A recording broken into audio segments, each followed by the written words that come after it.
이제 남자의 경우에 결혼을 몇 살 해야 될까요?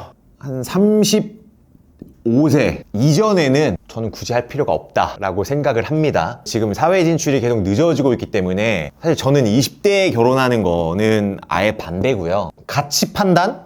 가치 측정이 안 되는 나이대예요. 30대는 세 가지의 축으로 가면 되실 것 같습니다. 첫 번째는 일이죠. 일, 내 업, 내 직업, 내 분야. 그 다음 두 번째는 돈이죠. 그리고 세 번째는 결혼에 대한 부분이죠. 일단 일적인 측면에서 먼저 보면 30대에 내 분야, 전문성 이거를 본격적으로 이제 갈고 닦으실 때입니다. 그러니까 우리가 앞에 이제 20대가 있는데 이때는 방황의 시기죠. 나 앞으로 뭐 먹고 살 거지? 이거에 대해서 많은 탐색의 과정을 거치셔야 된다. 30대 이제 딱 스타트하면 이제는 방황하지 말고 내 분야에서는 쭉 밀고 가야 돼요. 그러니까 사회에서 내가 어떤 분야에서 필요한 존재가 될 거냐 이거에 대해서 쭉 밀고 가셔야 돼요. 30대 때. 그래야 이제 나중에 40대 넘어가면 그 분야에서 이제 뭔가 관리자도 하면서 더 퍼포먼스가 이제 폭발적으로 난단 말이에요. 그래서 30대 때 이거를 꼭 정하셔야 된다. 이제 남자의 경우에 결혼을 몇 살 해야 될까요?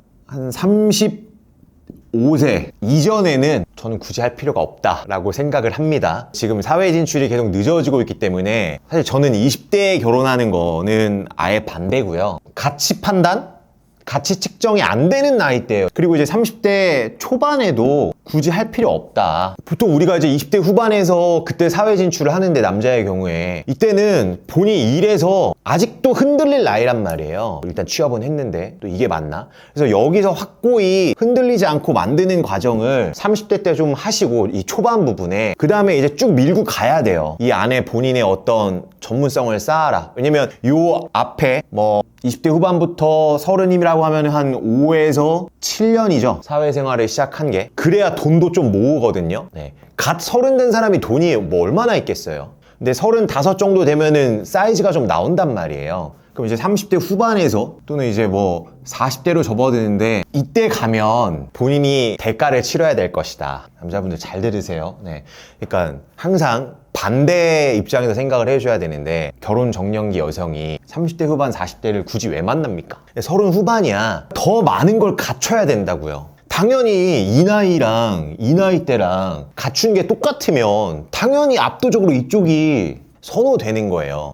이 35가지 앞에 이제 30부터 해서 이때 열심히 일을 해야 되고요. 그 돈을 허투루 쓰지 마시고 종잣돈 최소 그거는 억대 내가 좀 부자가 되겠다 잘 살아보겠다 하는 사람은 그래야 그게 살이 붙어서 몇 천씩의 수익이 나는 구조가 가거든요. 그 다음 이 결혼과 연계해서 30대 초반까지는 연애를 열심히 하세요. 많이 만나봐야 됩니다. 안목도 생기고 사람 보는 눈도 생기고 30대 남자분들 웬만하면 내가 요 나이 때 요 35, 6이죠. 만으로 따지면 이때 결혼한다는 플랜을 세우시고 계획을 잡고 움직이시라는 거예요. 저는 이때 가서 할래요 하면 그러니까 내가 좀 갖춰진 경우 예를 들어 뭐 굳이 따지면 집이 있어. 서울이면 말할 것도 없고요. 서울 아파트면 수도권에 그럴 때는 아파트가 또 하나 있어. 그동안 열심히 자산 증식을 해와가지고 투자 지식과 내공도 생겼고 뭐 그럼 오케이. 자 그럼 여자 입장으로 와서 어때요? 참고로 제 여동생을 93년생이거든요 결혼 진작에 했고요. 지금 애도 있어요. 애가 8살이에요 네? 굉장히 일찍 했죠. 93년생이면 지금 몇 살이에요? 연나이로 34인가요?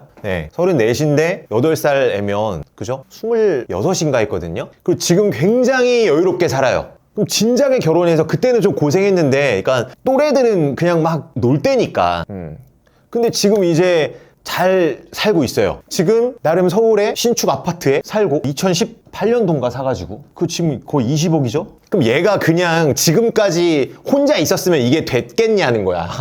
부동산에 일찍 눈을 떴고 보세요. 2018년이에요. 너무 좋은 시기죠. 이때 서울 신축 아파트를 산 거예요. 그럼 얘가 결혼을 안 했으면 그 생각을 했겠냐고요. 막 돈 많은 남자가 뭐 그런 케이스가 전혀 아닙니다. 일단 살 집이 필요하니까 결혼해야 되니까 또 애도 빨리 낳고 그래서 내 집 마련을 그냥 이때 한 거고 이게 지금 2배가 오른 거예요. 2배가. 그때도 대출을 많이 낀 거고 무슨 여윳돈이 있어서 산 거 아닙니다. 그래서 인생이 지금 바뀌었어요. 완전. 여성분들 같은 경우에 지금 괜찮은 남자를 만나고 있다고 하면 일찍 하는 게 나을 거다 해서 그 둘이 합심을 하니까 지금 이렇게 갔다고요. 이렇게. 결론은 뭐냐면 요즘 시대는 싱글로만 자산 증식하기가 정말 어렵습니다. 정말 어려워요. 근데 제가 이 30대 초반이라고 하면 이 마인드가 맞는 짝을 찾아서 이 어떤 상급지 부동산, 경기도 또는 서울 그 마인드가 잘 맞는 이 마인드가 어떤 이 경제적 가치관에 대한 그거를 착착착 해나가겠어요. 근데 그게 이 물리적 나이를 떼놓고 얘기할 수가 없다. 그래서 남자분들 같은 경우에는 웬만하면 30 중반에 승부를 보시고 여성분들 같은 경우에는 더 앞당겨야죠. 30대 초반에는 승부를 봐야 됩니다. 여성분들 같은 경우에는. 남자 이 30대 후반 만만치 않잖아요. 여성분도 똑같겠죠. 30대 중반 만만치 않아진단 말이에요. 그래서 한쪽에서는 열심히 짝을 찾으시고요. 근데 이것만 하고 있지 말고 돈, 자산에 대한 거를 좀 우직하게, 저는 이왕이면 부동산에 대한 등기를 꼭 치길 바랍니다. 그러니까 싱글일 때 한두 개 쳐놓고 이후에 그 둘이 만나서 합심해서 갈아타기 하고 하면 돼요. 월급 모아서 사야지? 아니에요. 일단은 좀 성에 안 차는 거라도 거쳐 가시고 거기서는 그냥 씨드를 불린다. 그리고 부동산 투자 경험을 쌓는다. 안목을 쌓는다. 그렇게 접근을 하시면 될 것 같습니다. 이 세 가지 이를 다 잡는 우리 30대 부투스쿨 구독자분들이 되시길 바랍니다. 그리고 혹시나 이 영상을 보시는 20대 분들이 계시다면 생각보다 시간은 빨리 가니 미리 좀 눈을 뜨시면 좋을 것 같습니다. 반드시 부자가 되십시오. 파이팅!